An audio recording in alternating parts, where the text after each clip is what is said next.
Chicago gave America its first documented serial killer, some of its most photographed ghosts, and a cemetery so haunted even the mob avoided it after dark.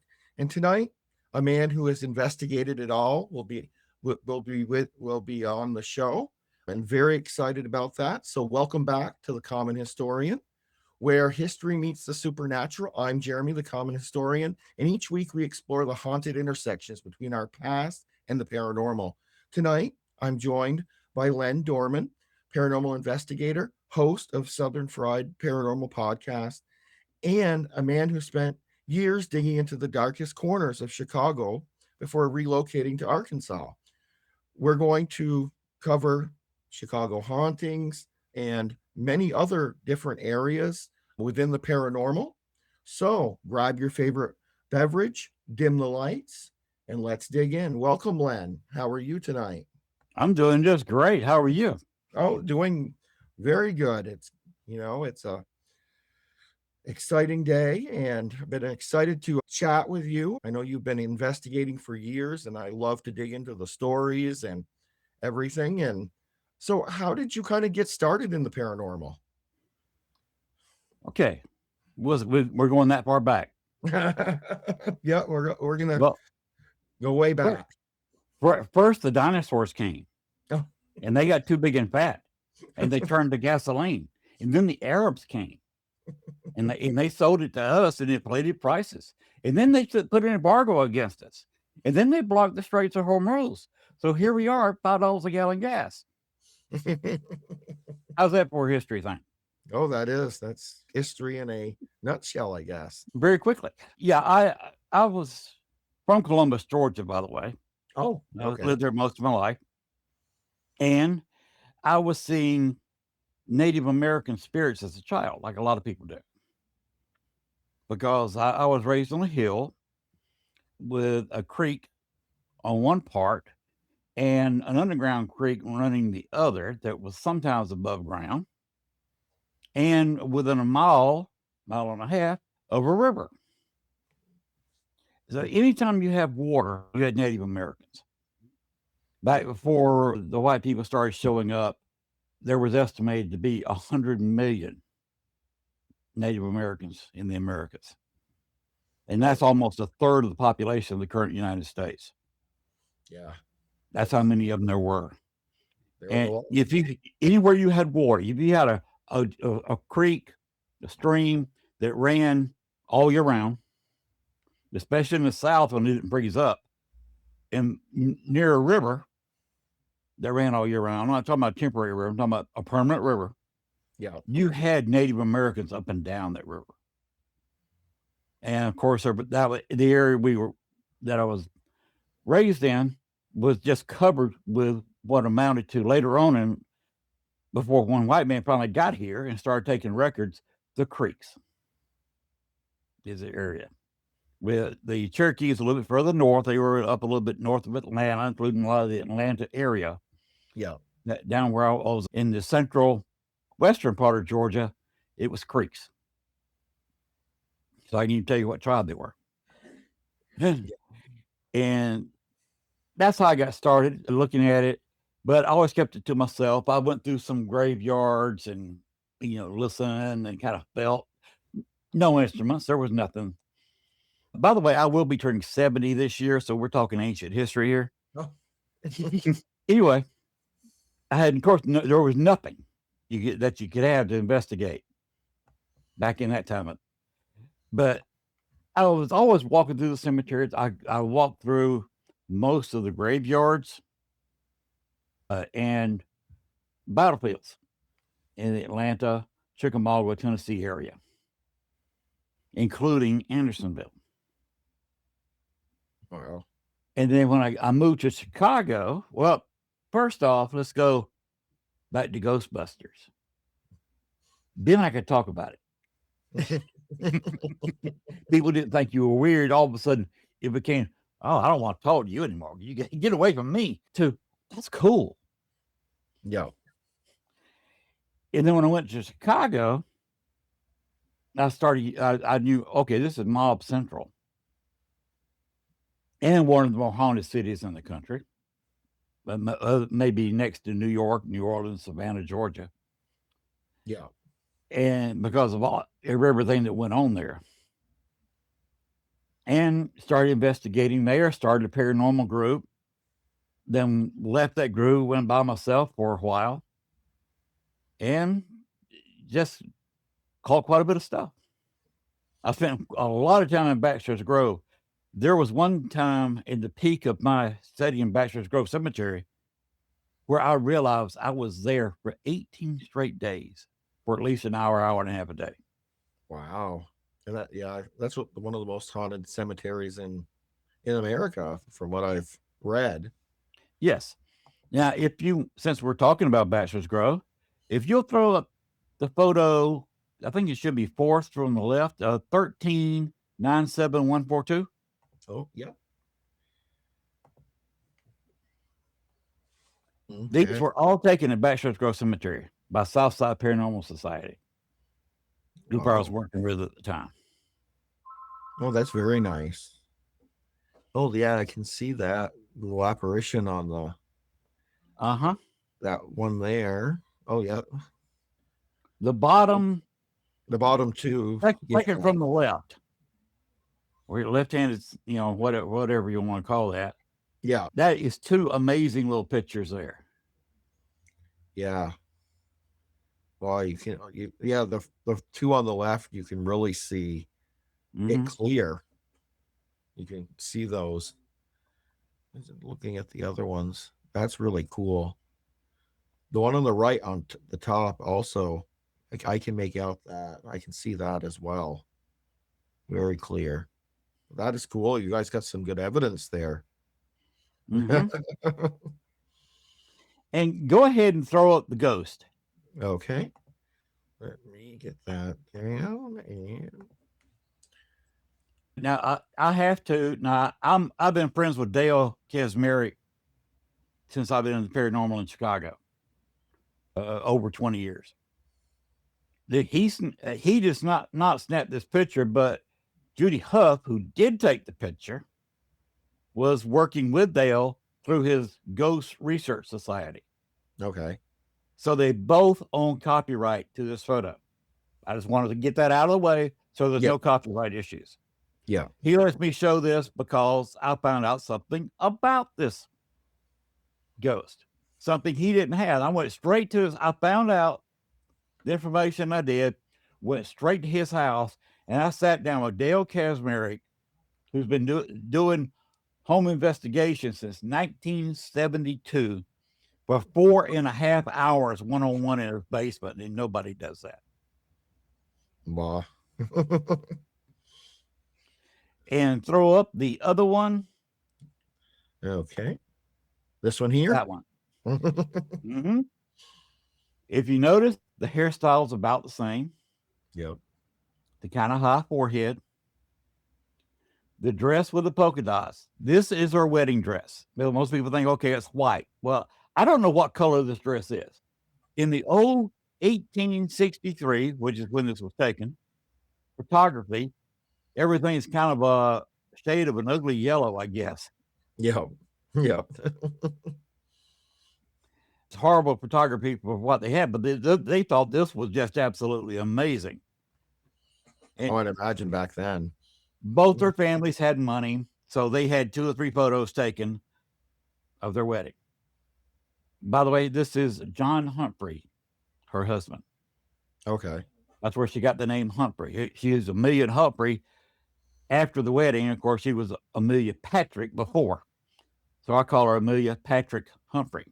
And the middle name, her last name, or maiden name, whatever you want to call it, is important. So remember that name, Patrick. Okay. Her former last name or maiden name. But if you want to flip back and forth, you can see that polka dots in the dress, about the same length. And that's her sitting on a stone that was not on a grave. Oh. That does not mark a grave. It is unknown where that used to be. It's kind of assumed that when the cemetery closed in the late 80s, about 88, that somebody drugged that stone from where it belonged Or when they exhumed the bodies with the cemetery closed and took about half the bodies out of the cemetery, that stone was just too heavy for somebody to take, because some of them were thrown in the creek.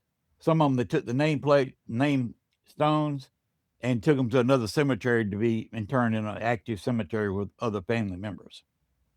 Oh, okay.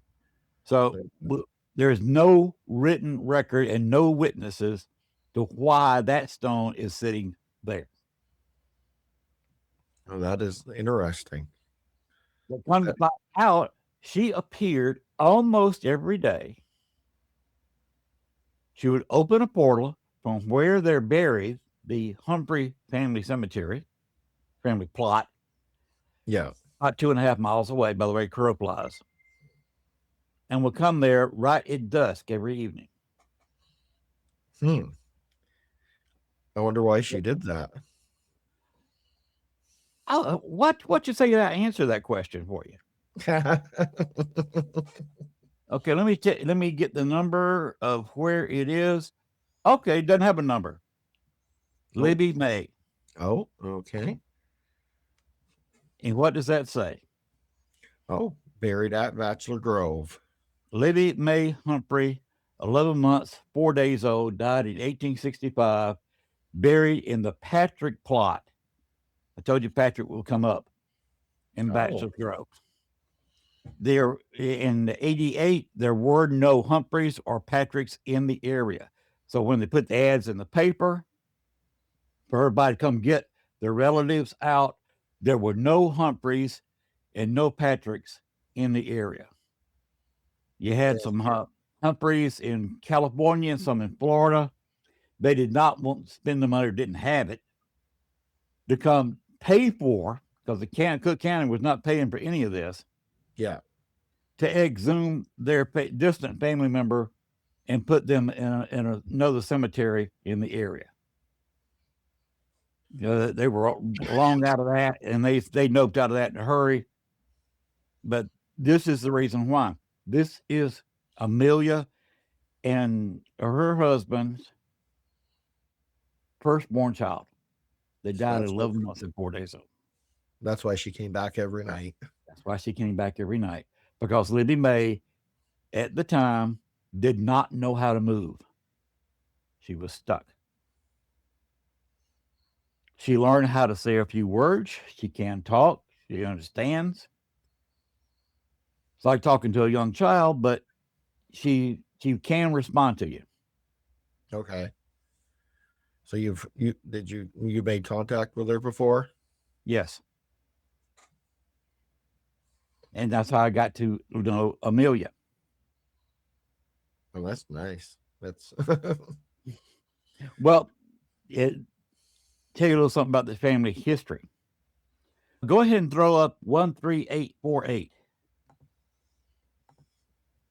And there's her husband, John Humphrey. He was elected soon after their marriage in the late 1860s, elected to the Illinois State Senate. And of course, got to have a secretary when you're a working lawyer. You're trying to start a town, found a town that I've always found heavily rhyming and hard to say. And of course, you got your state senate duties. So he hired a secretary. Okay. Immediately started having an affair with the secretary. Oh. This was probably not a loving marriage. They were both set up by their families. They both were one of the more, back then you didn't measure money, wealth by money like we do now. You measured it by land. Oh, okay. See, we did that nowadays. Ted Turner, what's he in his 90s now? With that huge ranch out west, and somebody's got two other people got ranches bigger than his out west. They would be the richest people in the United States. Yeah. Bypassing Elon Musk, because we're measuring Elon Musk and what his businesses are worth. and the capital he has in the bank. Measured it by land, he's way down the list. Yeah. And Ted Turner be way up the list. I mentioned Ted Turner as a fellow Georgian, okay? Anyway, remember, he used to own the Braves. He had TBS, all that. Yeah, he had it Sold all. to Warner Brothers for a whole bunch of this. Yep. But anyway, he was having an affair with her. And for years, a couple of decades, when Amelia passed away, he married the secretary 6 months later, which created a little bit of a scandal. I'd imagine. The way they're buried in the cemetery, you got John in the center. You got Amelia on one side with the kids she bore him sitting on the other, laying in the other. On his other side is his second wife with the kids she bore him. Interesting. So that creates a little bit of animosity, a little bit of drama, let's say. Yeah. Not only in their real lives, but also in the paranormal side after they all died. Oh, I imagine. Yeah. I am one of the few people that actually investigated the Humphrey house. Oh. And it's a house that John built. This is where I got these pictures. These are pictures of pictures. Okay. The real photo. These are a real photo, and I took a picture of the real photo. Very nice. Yeah, these, and even come out very well considering this is a picture of a picture. Yeah, it did. But I'm one of only. I'm not going to count one guy. Okay, let's just leave it at that. Me and another paranormal investigator who has since also gotten out of the paranormal. He started to get a family. You know how that goes. Yeah. You pay him for a house, you pay him for 2 cars, and all of a sudden a couple of kids come along. That ghost then he goes out the window. Yep, very true. And that's what happened to him. The other guy, don't want to talk about. But the 3 of us got into the Humphrey house. Nobody else really got into paranormal investigation. People got into their whole seances, but not a real investigation. Oh. We got in there, and I was upstairs investigating. The other 2 were in the child's bedroom. I was, back then, you had separate bedrooms for the husband and wife. They slept in separate bedrooms. I was in his. And on the bed sat a top hat. And I knew this was not a prop. It was a real beaver top hat. Oh. Not only was it a real beaver top hat that was bought somewhere else, found in an attic somewhere else. No, this was John Humphrey's hat. Oh. Not one, he had a hat like this. No, this was his hat. John Humphrey was vertically challenged. He was only about 5'4". And he wore a very top hat. I'm talking about like this over my head. Make him look taller. Yeah, by the way, that's Larry Moe and Curly back here, by the way. Oh, okay. Anyway, I put on the hat early in the investigation and kept it on my head for about an hour during the investigation to use as a trigger object. Yeah. You've done that yourself. To anybody who doesn't know, trigger object, something that the spirit may have had something to do with, encountered in their life. And I've got it in my hand or talking about it, I'm touching it, in this case, wearing it. Well, John, to this day, is still mad at me. Oh, he didn't like that you wore his top hat? No, of course not. I'm 5'9". He did not appreciate somebody 5'9" wearing a hat where he was 5'4", a little bit less, maybe close to 5'3". Don't tell him I said that. She found out about this, of course, word spreads in the paranormal side, apparently. Yeah. And when the next time I investigated Bachelor's Grove, she was trying to hide from me before, not really show herself.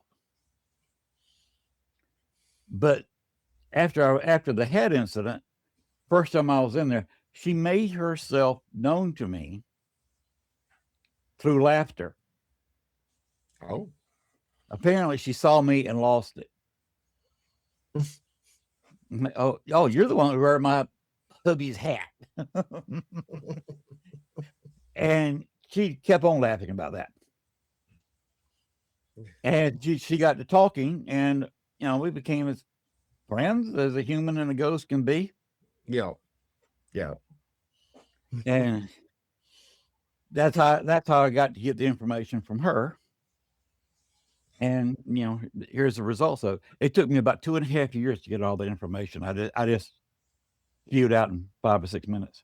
Yeah. Yeah. Well, it always takes time when you're researching and doing different things like that. Oh. Mm-hmm. But yeah, that is really cool. Go ahead and put the first one up the grave. Just a second here.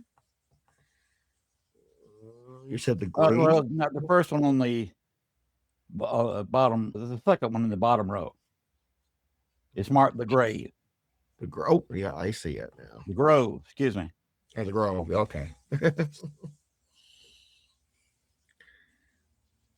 Oh. Now, I'm not going to say this is something. It could be pareidolia, because you got a tree, you got a little bit of brush, you got a fence, you got the trees beyond it. But there, if you look, see the little white circle there? Yep. I see is there a face right above it? Yeah, I see the face. Yes. It looks, yeah. It looks like a face, and then hair, the bod, a little bit of the body. Not a full, but now that could be a spirit, that could be pareidolia. Yeah, could be one of the other. It's an interesting photograph to look at. It is, because at first I looked at it and I was like, and then all of a sudden I saw what it was, and then now I can see it perfectly. Mm-hmm. That is yeah, it could be one or the other. And that was taken at Bachelor's Grove. The more I see of this, I have to go to Bachelor's Grove sometime. Well, Libby is not there anymore. At night, she was always pulled out by Amelia. She doesn't go there every night because now Libby can go to her. Oh. The reason I know that is because I went in there with the girl. Remember the first photo we looked at is the Southside Paranormal Society? Yeah, yeah. Her and I went in there. And would you believe we voluntarily got Libby to attach to us? Oh. So that she could. We didn't realize at least 2, and I think maybe all 3 of the children of the Humphreys that died early. There was another one that died a little bit less than a year, another one that died at about 5 years, another one died at about 12. Attached to us. And we could feel it. I tell you, it felt like it was heavy. Got in the car, and somebody, I'm not going to mention names, was having a seance event at the Humphrey house. A psychic was there. He was doing an interview with a newspaper. So everybody's kind of waiting around him. A psychic walked up to me and said, "Len, you've got an attachment on you." I know.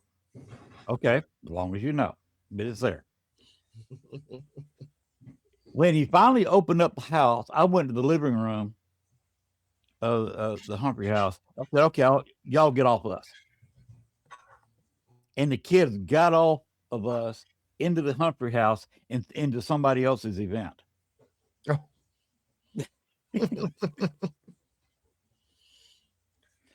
And the psychic walked up to me a few minutes after that. Len, what did you do? Your attachment is no longer there.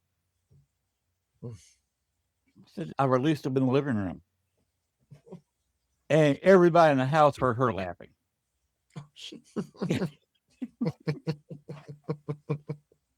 Because we were both there knowing the psychic, big fingers here, Yeah. fingers, Yep. was going to be having a seance there.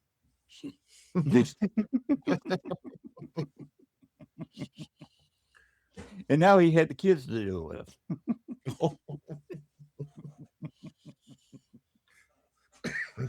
The paranormal can be mean and dirty. I found that. I found, the community can be, there's some that, really good, and then others that, some other times gets a little dicey. Mm-hmm. Now, if you want to put up another location, if we're done with Bachelor's Grove. Okay. The third picture from where I am, 326310. Okay. That one. If you'll kindly look in the red circle, this is me in the foreground. Okay. You'll notice just to the left, be stage right. There's a stage there. Okay, that's the stage. Okay. Yeah, it's a short stage. This is a nightclub. It's called Ethel's Party. It's been closed for a while now. It closed while I was still in Chicago, so it's been closed about 12 years now. That's about a 15-year-old photograph. And the lady is standing in front of a mirror. Yeah, I see that. Taking a picture. She does not see the shadow figure standing right in front of her. But that your picture here, that's quite that's, you can clearly see it there. Yes. There was nobody standing there. It almost doesn't look human-like. It almost looks ape-like. Well, we figured this is where, when they had a band in the nightclub, the band would come up on that small stage. Usually they didn't have a big band. They just had a small set of drums, maybe a guitar, or maybe a bass, and that was about it. Yeah. It was a small nightclub. They would have small-time bands in there occasionally. If you think about it, the shadow figure looks like he's sitting there playing the drums. True. We called him a shadow drummer. True. Yeah, actually, yeah. Now that you say that, I can see that. Yeah, I can see that could be a drummer as well. Mm-hmm. I didn't think of that. The reason that stage is small, it's not that they built it small. They didn't build it at all with the nightclub. That's where the bodies were shown, because this building had been a mortuary for 90 years before it was a nightclub. Oh. And that small stage was where the dead bodies were shown when they had a funeral there. No, that makes sense. Yeah, because I could see where that be interesting, converting a mortuary to a nightclub. Yes. It was known for its shadow figures that would sometimes walk around or sometimes drift across the ceiling. Wow. And the person I was with caught this one sitting there playing the drums, or maybe stepping up on the stage. Yeah, it could be either or. Yeah, I've seen a few shadow figures in my time. This place was haunted by over 20 spirits that were held captive by Bruno Arodi. And you being an historian like you are, you may have heard of Al Capone. Yes. Bruno Arodi was Al Capone's favorite bomber. Oh. Bruno Arodi ran the 26th Street gang, the Black Hands gang, immediately before Al Capone was sent to Chicago to take over said gang. Oh. And he went from the 26th Street gang to Al Capone's gang. Mhm. Bruno really hung around, became his favorite bomber. His funeral was in June of 1956. I was born July 3rd, 1956. I was born about 2.5 weeks after Bruno Rodi was buried had his funeral in this cemetery. I mean, this mortuary. This mortuary. Mm-hmm. Oh, so I can see. He was stuck in the cooler downstairs. The place never had a cooler refrigerator. It was all ice. Their autopsy table was sitting right outside the ice room, and they still had a pipe running down to the sewer system of Chicago where they did the autopsy and drained it straight into the sewer system. Mm. And you can probably do this today. The buildings had some rehab, but unless they sealed that pipe up in the basement. But at the time I was there, you could walk straight up to that pipe and look down in the sewer system of Chicago and take a nice whiff of the sewer system. Oh, I can only imagine. The whole basement was so haunted. They had. Have you ever worked at a bar? No, I never worked at a bar. Okay. Anybody who's worked in a bar knows what I'm talking about here. The little drinks, the little spout you have, where they have a series of buttons on the trigger. Coke, Sprite, seltzer water, whatever. Diet Coke, whatever they got in their system, they got a button for, and they can send it to that thing so they can make a drink real quick. They put Coke in one, Sprite in the other. All they got to do is just move their finger to another trigger. Yeah. That system going up to the bar was downstairs in the basement. That's where they had the CO2 tanks that pressurize that whole system and send the Coke or Sprite, whatever, up to the bar on the ground floor. The Coke people would not go in that basement by themselves.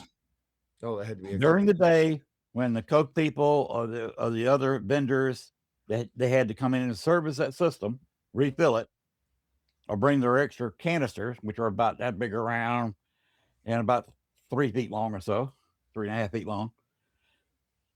These are some pretty good sized men. They would not go in that basement unless the bartender went with them. Oh. And the bartender, this was a chick who told me she'd never lost a fight in her life against man or woman. She was a tough little feisty thing, and I was not going to test what she said. I don't blame you. Besides, we did some Halloween shows in this bar, and she makes a very, very hot Selena. If you looked at the Underground movies, have you seen those movies? No, I don't think I have. Underground, it's a good vampire werewolf crossover movie. Oh, maybe. Yes, maybe. I've seen a few. Is there a couple of them, isn't there? In the first movie, it said Underworld. I said Underground. Underworld. Okay, Underworld. Yes, I have watched that. You can imagine having to work with somebody who looks like Selena and dressed up like Selena and having to work with this all night long. Very distracting. But that's what she told me. And like I said, I was not testing her. Yeah. She was every bit as tall as I was, maybe a tad taller. She may have been upwards of about 5'10". This is just the girl you didn't cross. No. She would not walk into the ice room, the cooler room. Mm. I went down there, put up UV and IR lights, went down there with a full spectrum camera by myself and spent an hour or two in that room on a couple different occasions. I could not get anybody to spend more than 10 minutes in there with me. Oh, Experienced paranormal people been doing paranormal investigations for 15, 18 years would not go in this room with me for more than 5 or 6 minutes. Yeah. It was that creepy. Wow. At one point, I had a few people standing in there, talked some people in there finally, doing some begging. And we were all standing in a circle, and I had a K2 in front of me, holding, about up here. Yeah. And all of a sudden, I felt something behind me. press against me. And I said, okay, he's walking through me. At that point, I didn't know who it was. I hadn't found out it was Brown the Road yet. Holding the K2 in front of my chest. Okay, he's walking through me. The minute he touched my hand, the K2 started going off. He walked through my hand, walked through the K2. The K2 shut off. I see he's standing in the middle of the circle. And this guy, about 6'4", 6'5", I got a camera on. And in that video, you can see his feet, both of them, the toes come up as he was shoved out of the way. Wow. Bruno Rota, instead of walking through him, shoved him out of the way. And he didn't even realize it until he saw the video. I was pushed, wasn't I? I said, yes, you was. So that's a little mob history and a little bit of paranormal history. That's great. That's a good caption right there, too. I really like, you can really see that. Now, if you go to the first one, the first two, you can change whenever you want to. The IMG 3542 and the IMG 3543. Yeah. This is the very spot where John Dillinger fell when he died. Oh. There's that one, and then what next one? That's the very spot he fell. Wow. So yes, I have studied a little bit about Dillinger. You remember the jail where he broke out of by carving the bar of soap? Yeah. Like a gun. I investigated that jail. Did not get any John Dillinger evidence at either location, but I tried. Oh, that's great. But I did investigate that area. There's so much in Chicago of different places. Okay. I'll give you a couple of different locations, and we'll watch a little bit of a video. Now, these videos are kind of long, and I don't want to run you into a 4-hour show showing the whole video. Yeah. So kind of skip over this a little bit. Okay.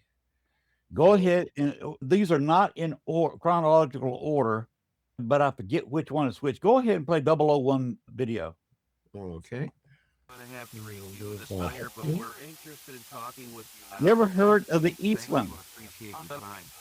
I don't think I have. Look it up. It was about 3 years after the Titanic. It was the fault of the Titanic. Western Electric chartered the Eastland to go into the Chicago River and pick up their Western Electric employees, take them across the lake on a picnic. About 3 years after the Titanic sank. Okay. Because they were now required to put enough lifeboats on an excursion ship for all the passengers, the only place on the Eastland to put the lifeboat was on the top deck. Oh. Yeah. We took a boat that was built probably about 5 feet too narrow, put it on the top, and which made it rocky. The ballast were not cleaned out, and one ballast pump didn't work. And then they emptied the ballast out to cram more people. No, it's just shining in the wrong direction. It flipped and killed almost exactly the same number of people that died in the Titanic. But unlike the Titanic, which was 90% of people who worked on the boat, Yeah. most of the passengers survived. I think it was only about 10% that died. 10% of the people that died were passengers. In the Eastland, almost all the people were passengers. Oh. Right there in the Chicago River. What? Yeah. This is the Bohemian Cemetery. This is where the majority of Eastland victims are buried. Oh. We're using the echolocator to contact people from the Eastland. Oh, very nice. Still holding it above my Very head. nice. What hand? And by this was taken on the 100th anniversary of the Eastland disaster. Also, yeah, historically significant. So, did you guys trigger anything to get some good responses? He got several voices. Go ahead and skip a little bit. Okay. If you have anything you want to tell the living, now's the time.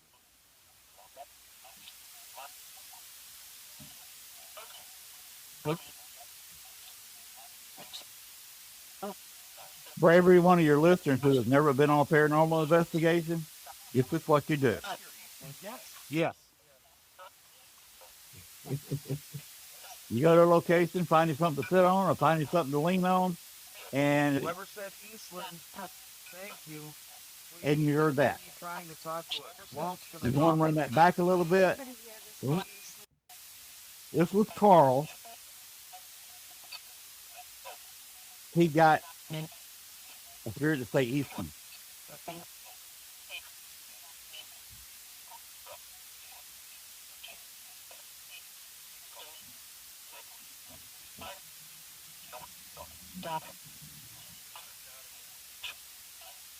I forgot 2 or 3 times, though. Dot, since you've identified yourself, is there anything else you'd like to say?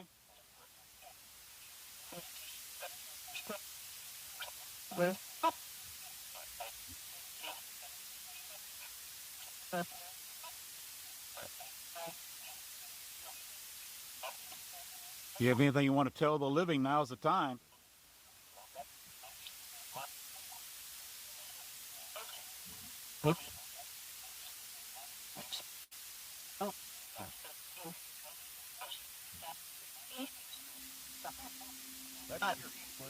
Yes. There was, it said ghost twice and then Eastland. Yeah. Yeah, I thought I heard also that. Thank you.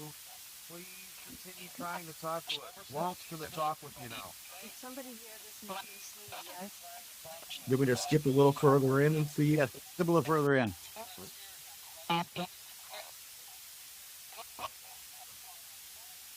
By the way, this is at the Eastland Memorial in Bohemian Cemetery.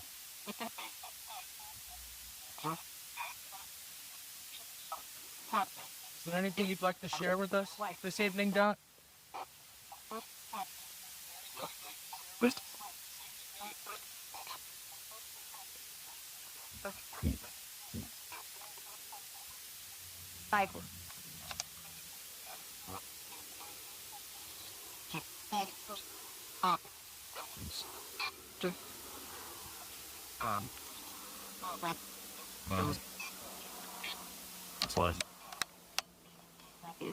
I guess I'll just ask a simple question, Dot. How are you this evening?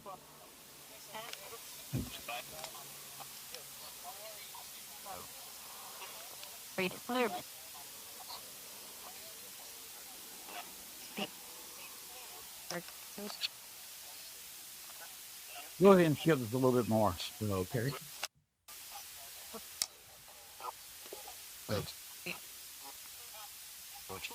By the way, this was taken with a full spectrum video camera Okay. using an IR light. Who are you with right now, Dot? Are you with your family? Who are you with? Yes.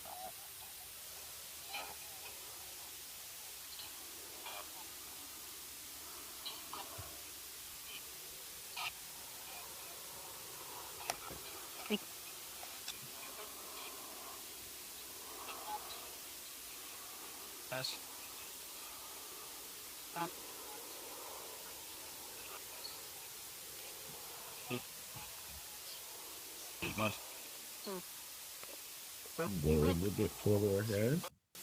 Okay.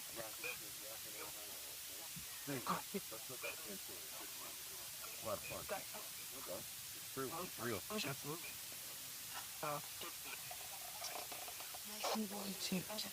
See you guys. Just Hey. That was kind of crazy hearing Dot in Eastland, huh? Yeah, I'm gonna have research. yeah. Are you gonna? Sure. Maybe. Oh, not tonight. It's I don't just know how get to up turn the this end. off. I have no idea. It's still running. Okay, go ahead and go to the next video. Okay. 003. Oops, just a second here. Level 3 at the stage. Oops. Somebody just said 5. There's 5 of us.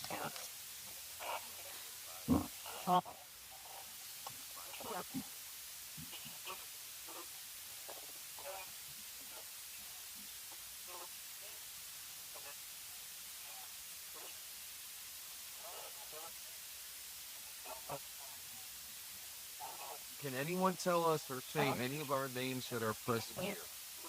We want to hear one of our names.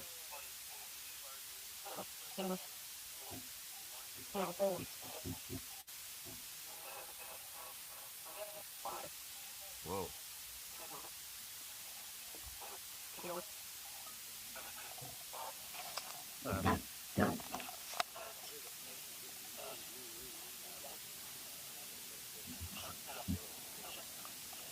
Maybe to skip ahead a little bit. I'm just trying to talk to us and communicate right now. Making the noise. What?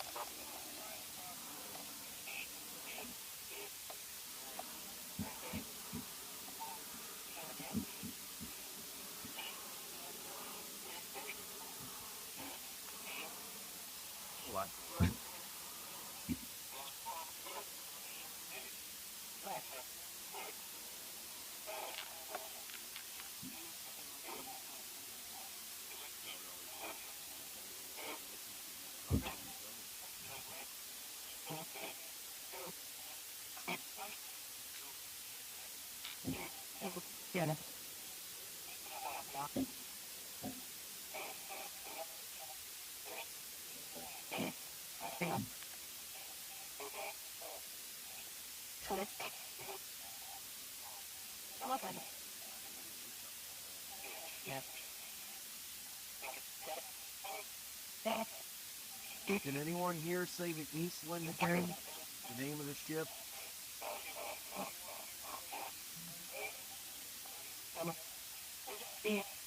They hear it say east. Yeah.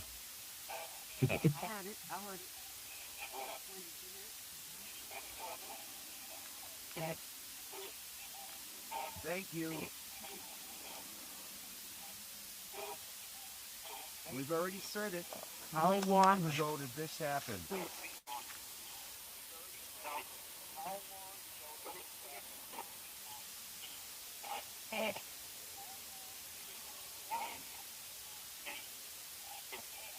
Oh. How many years ago? Did somebody just say century? I think I heard that.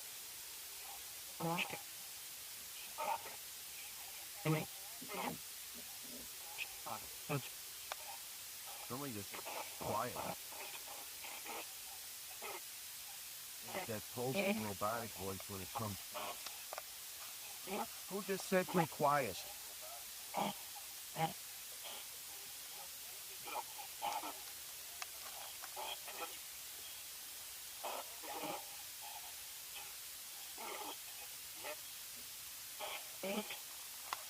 Is it okay if we continue trying to talk to you?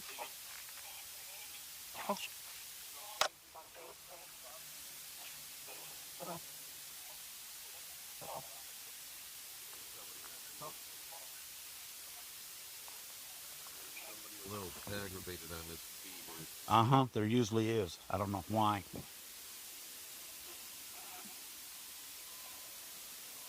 there someone here that's very angry? Go ahead and go forward a little bit. Okay.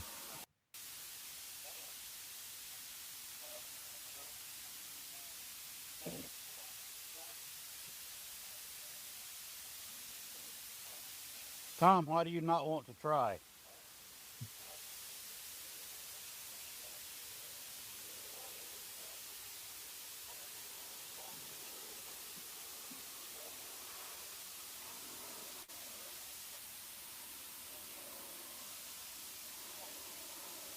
Go ahead and skip a little bit more.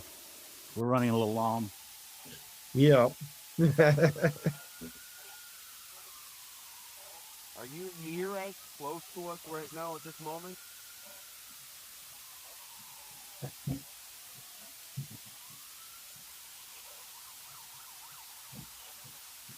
Now, the big guy used to be walking around in the background. That is Mike.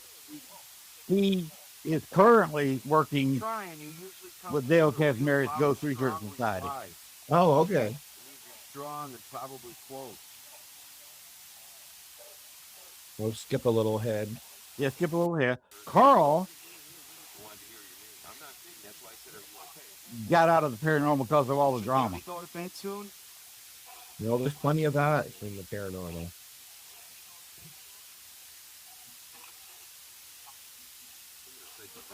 Mm-hmm.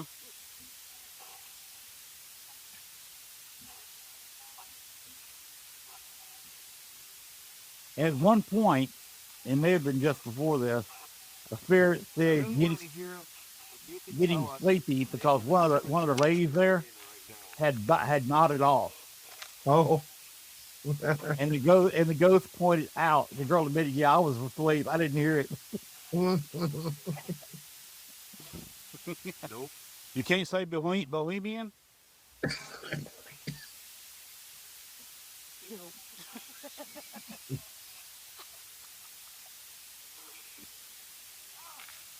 I'll skip ahead a little bit more because I do.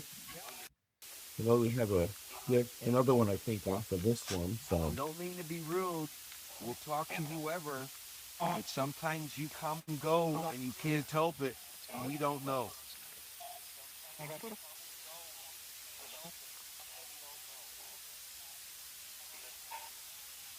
That's why we like hearing a name. Randy?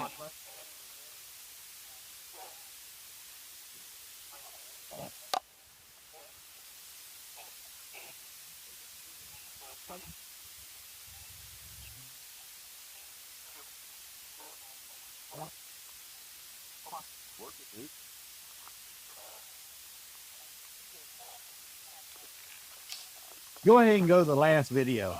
okay. For a minute, let me move that one real quick, and we'll go to the. After the Eastland disaster, where were the people, the victims? Where were they first placed in? What morgue?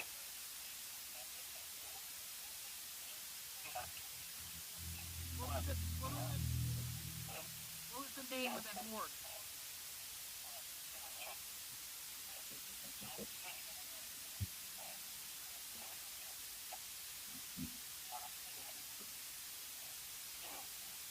And what is that morgue, that place called today?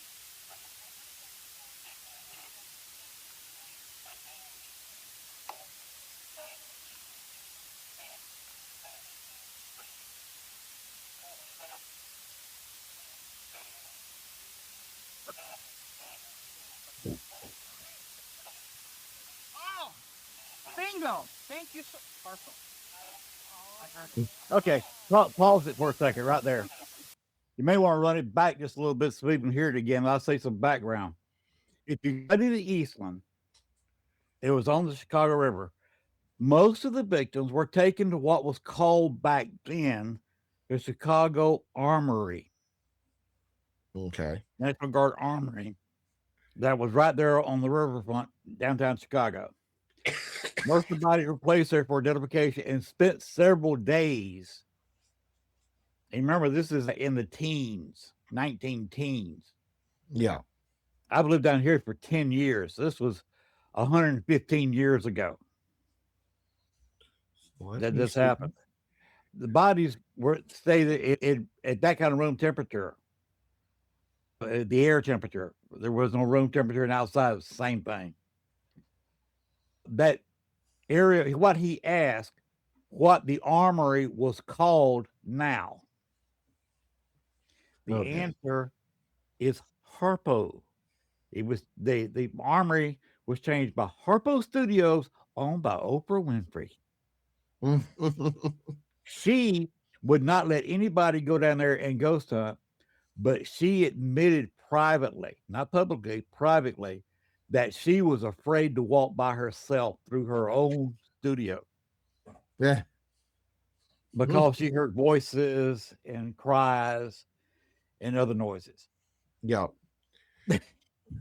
This is Oprah Winfrey we're talking about.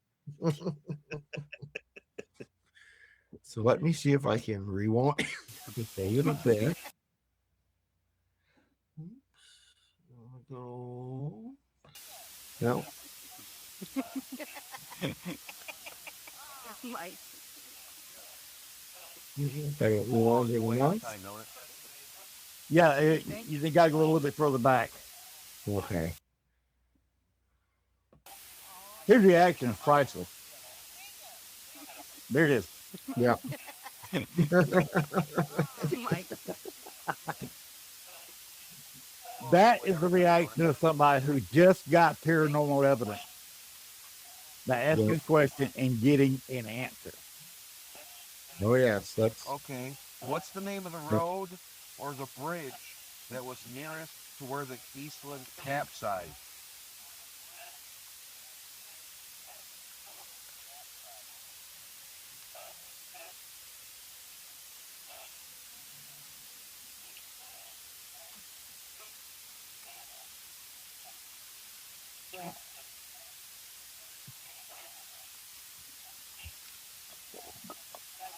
The what street bridge?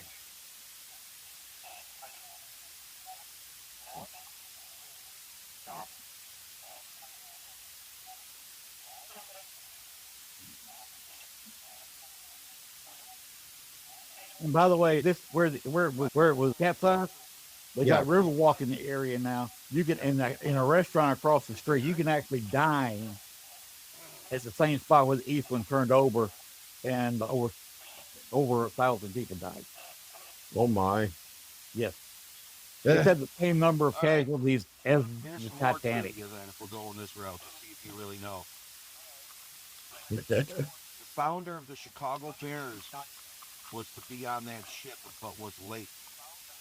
What was his name?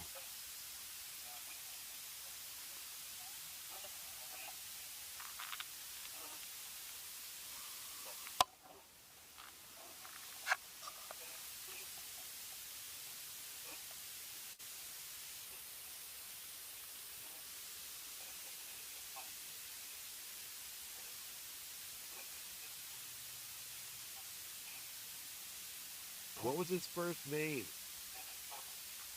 Founder of the NFL and the Chicago Bears.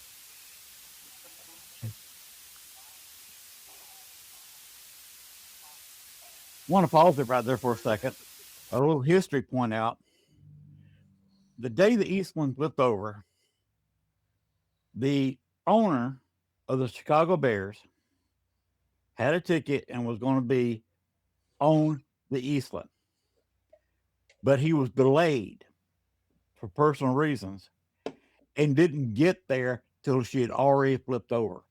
Oh. Had he been on time, he would have been on board and possibly have died. He was the future owner of the Bears and future founder of the NFL. So there's a reason he was late. Yes, late saved his life. Yes. Fate saved his life. So this investigation that ties to the owner of the Bears, founder of the NFL, and Oprah Winfrey. That's amazing. I know we're coming up on the hour mark, so I did have one more topic I wanted to chat with you about. Okay. I know that you're going to be attending the New Orleans Paracon, so I wanted to kind of let you kind of tell us what what people can expect and who's going to be there and all that good stuff. Let me remove this video we just watched. Okay. And rather than reading through everything, we'll just take these videos down. And I'll put a video up that will explain everything. Oh, that's even better. Well, it's actually in a picture form. Okay. Oh, let me.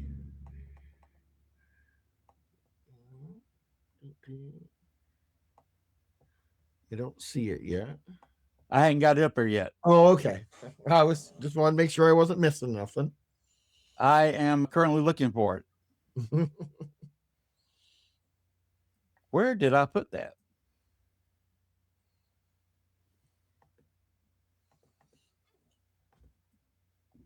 Okay. Now, this is a picture. The music can be used. It's got the name of the music and the person wrote it and the name of the tune at the end of it. You want to go ahead and show that to show copyright. Okay. So All right. So we're going to go ahead, and I've got this picture up for a minute or two, just a short video, and it will tell you the guest, and there it is. Oh, okay. So let me add to this. New Orleans Paracon.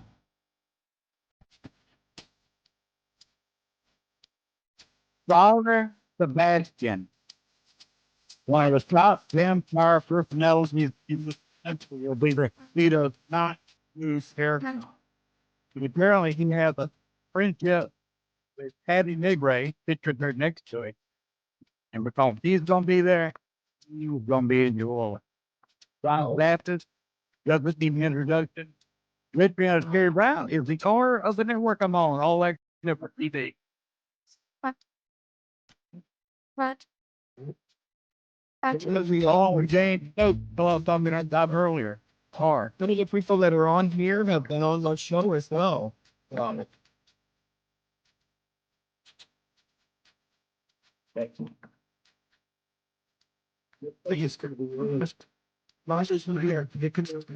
y'all.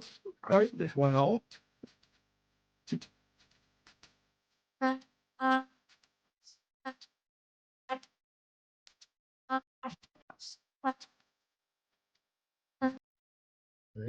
But we had talking about the Orange Paracon. I put up some jazz music for you. As I was telling you earlier, Jennifer Talley wanted to do a New Orleans Paranormal Society, wanted to do a Paracon. She could not talk her husband Chris into it. I talked him into it. I told him the idea of doing this, and he took it and ran with it. Got the financing for it, lined up these people, and says it's all my fault. All the hell he's going through. He blames it all on me. I will be there, and if the people go along with it, and Letriana is going to have her own special greeting and event there at one of the haunted locations. It's already sold out, people. Sorry. Letriana, a little bit of a psychic. She's going to go down there in front of people that have bought tickets for this package. We'll put you in a very haunted location where the main spirit was a suicide. Put you in contact with the spirit. He's quite talkative. He's a nice guy. But he was on drugs, and I'm still trying to get out him to say if it was a suicide or murder, and me or Chris, either one, can't not get him to say that. But Letriana's going to be there. But the point I'm making, I'm going to be there. Gwen is going to have her computer set up where we can throw these right up out there. I will be videoing live during her event in a haunted location. Letriana Terry Brown using what she has and her gifts in front of a live audience with me videoing live on All Access Network TV. Oh, that's great. I'm not. And anybody else, if John Zappa says it's okay to film him, if he's not, I will be filming everybody that's there. And I will not get John Zappa. That is up to John. If he doesn't mind being on camera for at least for a few seconds, I'm not going to stick it up his nose and say, get on him all the time. But I'm getting as many as I have the okay with the person that's running the event. Yeah. Not Chris. I'm talking about each individual investigation at Yeah. each individual location, which is a lot of the people you just saw on the picture. If I've got their permission, I will be videoing a little bit of them live. If not, I'll be showing the other people that's there live. I'm going to be doing as much of the investigations as possible live on Facebook and YouTube and wherever All Access Network TV goes. That's gonna be great. That's what we're doing down there. No other Paracon does this, where they put people in this intensive an area for as long. We're not going to the Andrew Jackson Hotel and point to it, or you walk through the lobby and say this place is haunted and walk out. No, they're going to put you in a haunted room where there are spirits in the room and put you in that room for a few minutes per person. But put various people in there in a, you make sure we get everybody in the group in that room speaking to a spirit. Wow. That's gonna be great. It's going to be incredible, and I'll be videoing the whole thing, I'll have to make sure I check that out. including Father Sebastian. He doesn't deal with all that, but I'm hoping that sometime during the daytime I can sit him down for an interview, and he doesn't do that very often. If I can get him and Pam, if I can talk to Pam Negri and get her talking, I might get Father Sebastian. Yep. The head vampire. So if you're into vampires, go to New Orleans July 31st, August 1st, and 2nd this year. Yep. Father Sebastian does not do Paracon. So if you want to meet Father Sebastian, you better be there. Yep. So there's my Where's the tickets available? I will put them in the description. NewOrleans.com. Okay. Yeah. So if you are planning to attend, you better get your tickets soon because they're probably going to be sold out soon. The one with Father Sebastian got sold out within a week. Wow. They introduced what they call the R. Instead, most people got the VP package, which is sold out at that con too already. They come up with the RIP when Father Sebastian agreed to come. Yeah. Within a week, gone. Wow. That's amazing. There are some packages left. Go to their website, NewOrleansParacon.com, see what's left and get your package. At least come in and get your ticket to the con. It's a very nice hotel at the corner of Bourbon Street and Canal Street. There's a lot of some of the best restaurants in New Orleans within 5-minute walking distance from that hotel. The beginning of Bourbon Street is right there. You want to go to Bourbon Street and hit the bars. They will be college students there on their big tricycles. They do it for money. Just give them a tip, and they will take you a block or two down or 3 blocks down if you don't want to walk that far to Bourbon Street. John Lafitte's blacksmith shop with a purple drink. I have to pronounce that drink. DRANK. They do not serve drinks. Well, they serve drinks. They serve a very good hurricane. That's the drink. But if you want the purple drink, it's not a purple drink. Tell you what it is. It's a grape icy. They even have the old-fashioned icy machines from the 70s. That where and it looks like a grape icy machine sitting there running in the back. They got a couple of them. They keep them full, and they'll draw you in a styrofoam cup this thing that looks like an icy, but it's 3/4 rum. Oh. It's some great flavoring, some sugar, a whole bunch of rum. and you will be saying, hey ho matey, after about 2 or 3 of them. But after about 2 of them, you're singing. Oh, I'd imagine. But most people who drink 3 either stagger and fall out a door, or they've already hit the floor. Oh. That's crazy. Remember, it's open carry on Bourbon Street. Yeah. Open carry, which means you start walking from the hotel on the very beginnings of Bourbon Street from Canal.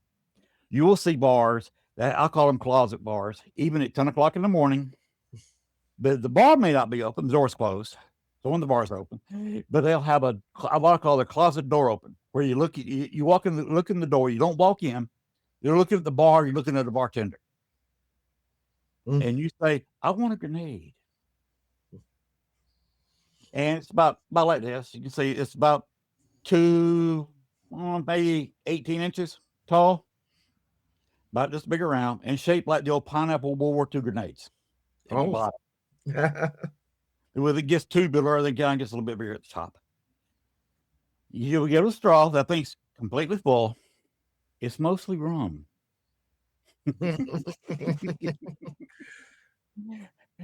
You get a grenade, and you feel like a grenade's gone off in your head, especially if you drink it too quick. I'd imagine. I will warn you, and I tell people on my show, when you're walking down Bourbon Street or anywhere else in the quarter, wear hiking shoes. Do not wear flip-flops. Don't wear Crocs. Don't wear any open face shoes. Why? The famous New Orleans street gravy. Go to your Google machine, put in New Orleans street gravy. They will show you videos. They will show you pictures, and you will have somebody like me telling you in a video, do not wear open shoes. Do not wear Crocs. Do not wear flip-flops. You definitely do not want to walk down that street barefoot. Street gravy, remember New Orleans is mostly slightly below sea level. And if it hasn't rained in 4, 5, or 6 days, and you see a puddle on the street, what is it? It's one of two things. You see the horse PT, because they do have a lot of carriages. If you want to be in an open carriage, being drawn by a horse, you can rent those. Jackson Square Park. You go to the other side of Jackson Square from where the church is, and the New Orleans Museum. Must see if you like museums, you want to see history of New Orleans, go to the museum right there next door to the Catholic Church, which they will let you in. If you just want to go in there and look, they will allow you in that Catholic church to look around. I do recommend you do that.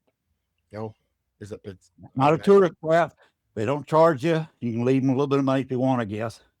The museum, there's a slight charge, but you walk around, and it's about an hour and a half to walk around inside the Orleans Museum right there.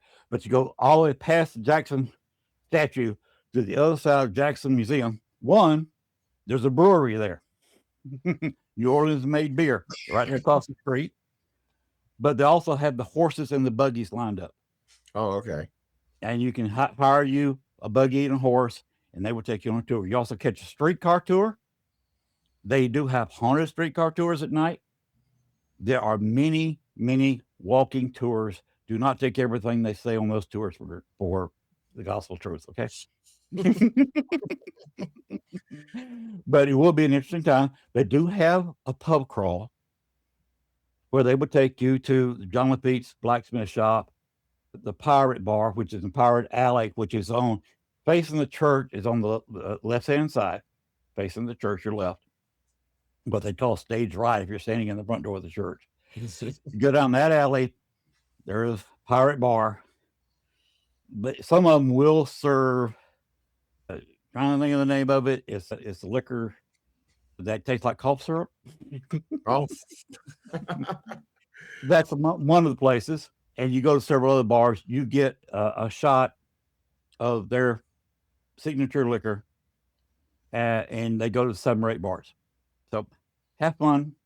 Yes. Maybe have you a designated walker so you can find your hotel. What hotel are you staying at? We'll get you that. Well, I knew it was by this. Or you can get yourself in trouble in New Orleans. Oh, I can imagine. One final question before we wrap this up. Where can everyone find you? I know you have your podcast. Where can they find you? Okay. Can I ask you to do me one favor before we do that? Oh, yeah. Can you put up the one marked Humphrey House, the purple picture? Oh, yeah. Humphrey House. Yeah, I Mhm. can do that. This is out of the Humphrey House. Stare at that photograph and tell me the eyes don't move. When you're walking around in the room, it looks like the eyes are following you.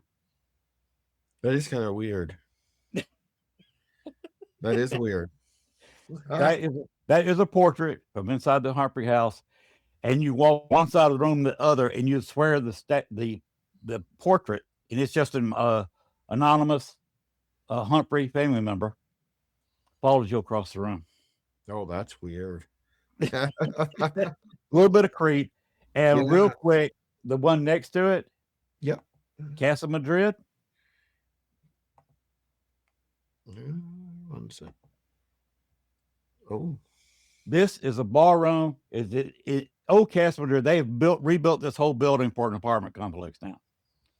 But you're standing right now in what was a mob bar, a mob speakeasy. Casa Madrid, the whole thing was run by the mob on the far south side. The walls in some places are 7 and 8 feet thick. They had it set up to where if the Chicago Police Department hit them, they would have to bring a cannon to break through. wow. I see there's a couple more pictures though. Uh-huh. Scroll That through. that place right there, you kind of got the streamers, that happens sometimes when you take photography. But Yeah. right in here, that was a tunnel that led out. You see it's caved in now. Yeah. That's how they would sneak the liquor in. This used to be a bar. And would you believe that one day the barmaid come in there, opening up the bar, had run it for a little while. A guy walked in, pointed a gun at her, and told her, "This is a robbery," without realizing he was trying to rob from the mob. Oh, that's not a good thing. That was the last. This was the robbery. Was about the last words he spoke. He pulled a gun. He was shot, Oh, killed, very close to where that gentleman is standing. Probably a few feet behind him is where his body hit the floor. oh, Because that little white spot there on the right, yeah, yeah. that had to be done because that's where the bar was. Oh, So they kind of cleaned it up where they chipped away at the floor to make it back level. yeah. That's where the bar was. I think there's one. He was more. standing almost out of frame there, but maybe right in that left hand lower corner was where he hit the ground or hit the concrete. And you see those little lights I have? Those little LED lights. Yeah. I've got video somewhere. I can't find it. Where a shadow figure, I'm back towards the far end of the room with a video camera, man on a tripod, stationary. Yeah. And I got a shadow figure walking back and forth across those lights. The only reason you can see the shadow figure is the lights get eclipsed. Oh. It looked like about 3.5 feet tall, walking back and forth. We were sitting there that night. We had one hell of a trigger object. The son of the man who used to run the place for the mob came with us that night to the bar, to Casa Madrid. And do you remember one of the first paranormal shows on television, The Paranormal Cops? Vaguely. That is way back. They made an appearance and talked with us for about 30, 40 minutes during this investigation. Wow. That's cool. So I just thought I'd just show that in you a little bit of more mob history. Of course, I told you in 2 weeks, I will be, well, actually, when this airs, I'll be a few days before, but only, what did they say it was? Only 14th. I will be interviewing Pam Harris, and we'll be talking about her family member in the mob. So make sure you check I'm that out. still studying the mob in Chicago. And by the way, where you can reach me, I've got a check mark in YouTube. Just type in Len Dorman. They'll take you there. I've got all kinds of stuff hooked to my YouTube channel. Or look me up in Facebook. Same thing on Facebook. Just type my name in there, and you'll find me. If you want to reach me, if you want to be on my show, or just talk about something, or you want me to be on yours, you want to be on mine, whatever, contact me on Messenger on Facebook. It's the easiest way to get hold of me.